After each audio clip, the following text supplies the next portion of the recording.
today's press conference to preview our Champions League game against Zenit St. Petersburg.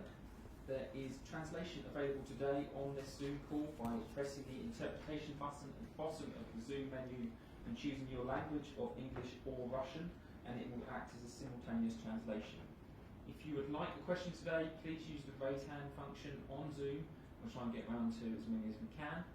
We're going to start with TalkSport and Ian Abrahams. Moose, please unmute yourself, and away you go. Hi Thomas, how are you? Good, thanks. Are you slightly worried about your form at the moment? This seems to be the stickiest patch you've had as manager of Chelsea. No, does not. So maybe seems to you like this, but does not. Actually does not, because we dropped some points against Man United. We find a solution to win a game at Watford, and we won with a freak shot in the end of a away game in West Ham. So we had this before. That we lose games. We don't like it, but we're not worried. We know what we have to do to win games. What about the injury situation? I mean, will that force your hand in how much you rotate the team? Because obviously you have been suffering injuries like most teams in the Premier League have been. I don't know if most teams, but Ben Chilwell is out for tomorrow, N'Golo is out, Trevor Chalobah is out, Jorginho is out, and Mateo Kovacic is out.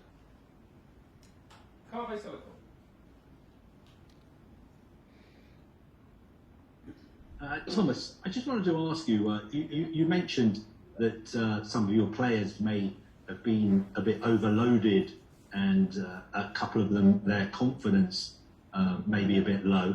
In this game where you're already assured of qualifying to the knockout stages, is this a good chance to maybe make some changes and, for instance, give Kepa a chance to start?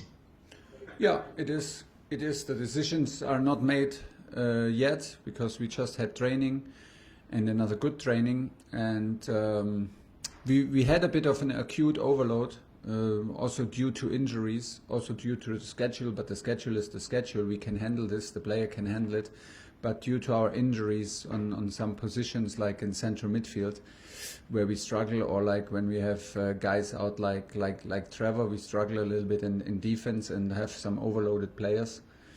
But the game tomorrow, isolated, is not the problem in terms of being overloaded. It's more the game that comes up on a Saturday again, because we played on Saturday the early match against West Ham. We have a late evening game now in St. Petersburg on a Wednesday. That gives us enough time, and I can already see this. We had one day off. We had 2 good training sessions today. The guys look fresh. They're ready for tomorrow. We can let anybody play of the 17 players plus goalkeepers that we have.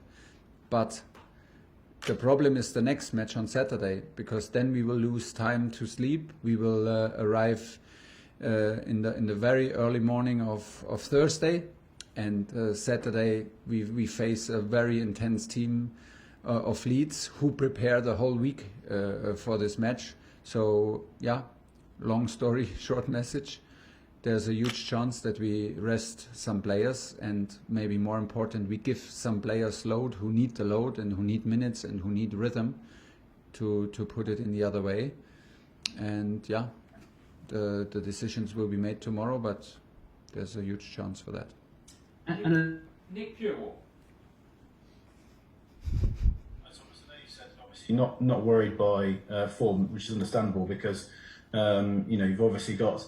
It's always going to be that way throughout a season, but can it be exciting for coaching staff and a group of players if there is something to get your teeth into to sort out? Is that the kind of best way to look at it? In terms of just Yeah, it is like this. I feel it also personally, like you have a certain anger in you that you don't have when you win. Like you have a certain anger and ambition to turn things around, and makes you like instantly, makes you first feel very bad, but then brings out like also the need in you personally to step up and to show a reaction. And this is what it is. We try to avoid it because everybody hates to lose, but obviously it happened.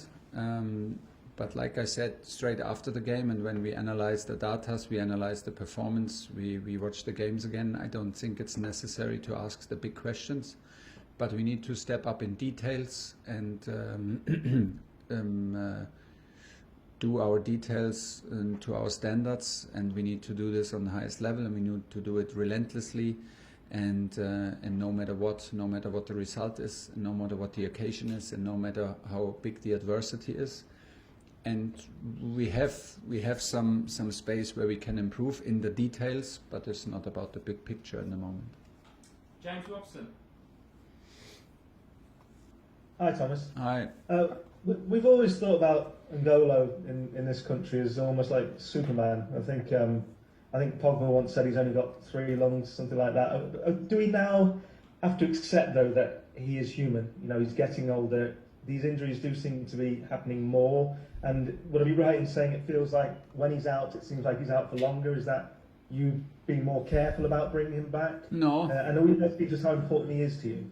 Me personally, I'm not so careful when to bring him back. It's actually a very open relationship with him. He takes care about this. He needs his time, but we don't have the feeling that it's about age, that he takes longer. He's in general a careful person.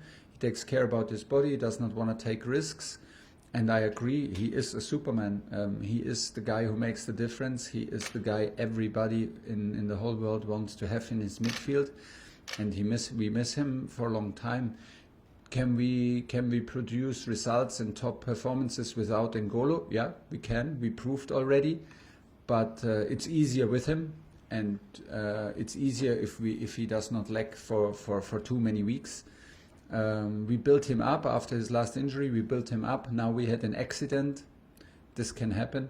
This is not related to age or to overload. This is simply an accident during a match, and happened against Juventus, right? Yeah, and of course we miss him a lot. Matt Barlow. Hello, Thomas. Hi. Can I ask you, does Saul come back into your thinking with all these injuries in midfield, and Of course. and what do you think of have you had time to reflect on the Watford game, and what's your thinking regarding him in the future? Yeah, he's one of the guys who need rhythm, who needs minutes. He's not the only guy. He's always in our thinking. He's always in our thoughts. We always reflect on every single training session and performance and form. So he is one of the guys we think about, of course. I think that he struggled a bit with the intensity. I think also that he was a bit unlucky. He played against Aston Villa, Southampton and Watford. And all 3, if you even look at the data, were like high intensity games. Like also for terms of Premier League games, high intensity games, above the average. So that did not suit his main qualities, and we try to encourage him, because he grows into Chelsea more and more, and we will not stop to encourage him and try to bring out the best and help him to help us and help the team. And there's a high possibility that he can prove it tomorrow, and we will help him with it. Suren from Eurosport Russia.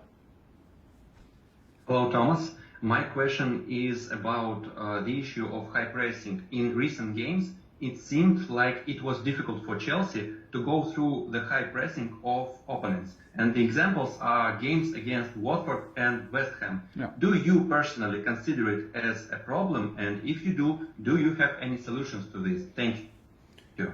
Yeah, I think we have a lot of solutions for it. I agree with the Watford game. Not so much with the West Ham game, because I felt us more in control and much more in the opponent's half. With the Watford game, I totally agree. We had a lot of changes in the Watford game, first of all, so we could feel that this was a mix of players that never played with each other.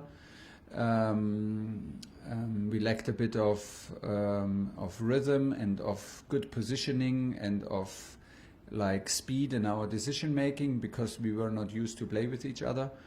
In general, there are like, yeah, we have to constantly be on our highest level. Teams try to press us high. We had games, many games where teams tried and we found good solutions. It is, like the mistake we did now against Watford and we did now against West Ham is in a high pressing moment, but it is still like, if you see Jorginho doing a mistake like this, I don't think we have a structural problem or a behavior problem. It's more a technical decision-making problem, and this refers to also to mental and physically fatigue. If you see now that Jorginho is, for example, out for his back pain, then you know that he played with back pain in West Ham United. He played because we miss Mateo Kovacic and N'Golo Kante for such a long time. So this is what I meant. Sometimes you overload players, you overplay players.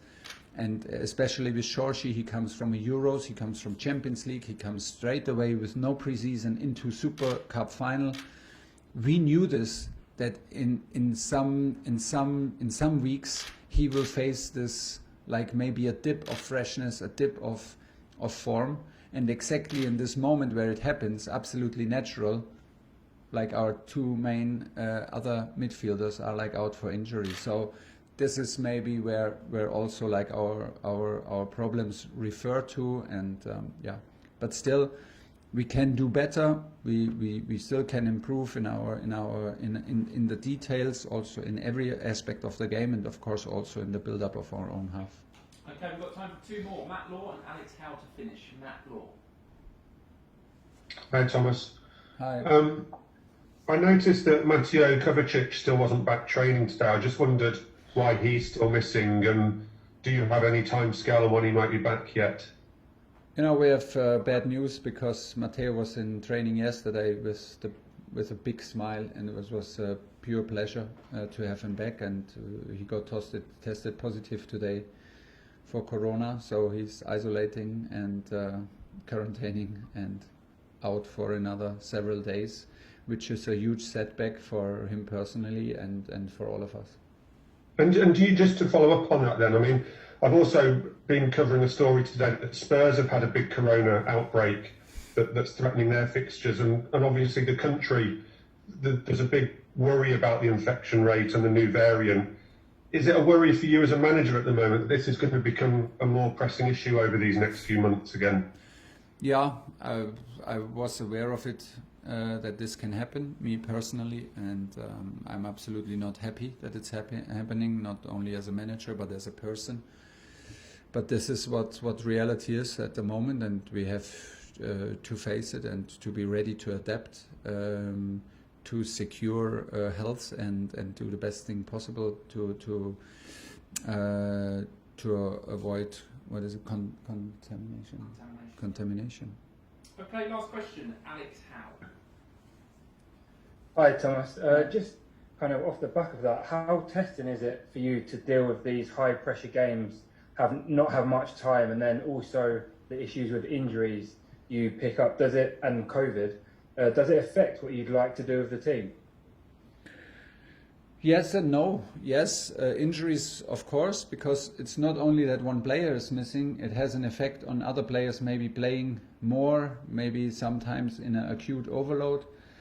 No, because we can handle a schedule like this, but it's a huge difference in the detail. Like to have 3 games in a week or 2 games every week is not the problem, but it's a huge difference, like I said before, if you play from Saturday to Wednesday, and then if you play a home game, let's say tomorrow, and have a Saturday game, it changes your lineup, because you absolutely can be sure that everybody recovers. If you know that we have a long trip, we sit in the bus, we sit in the plane, we have time difference, and we will arrive in late at night in the early morning of Thursday, the lineup affects automatically your lineup for Saturday if the players played before this match very much. So yeah, but this is actually daily business, and what we wished for was like more opportunities to switch players, to rest players, to have more opportunities to change on certain positions, and then it gets a bit uncomfortable when you have key players out for too long. Yeah, this is what we do, but this is what we do also on a daily basis. And even if we are very likely to have some changes tomorrow, we will prepare the team to win this game, and we will arrive with the will to win this game, nothing else. And we will push forward and stay positive and not let our mood be affected by circumstances that we unfortunately cannot influence. Okay, we'll leave it there, everybody. Thanks for joining. If you stay on the line, the player will be through shortly. Where's the last check room?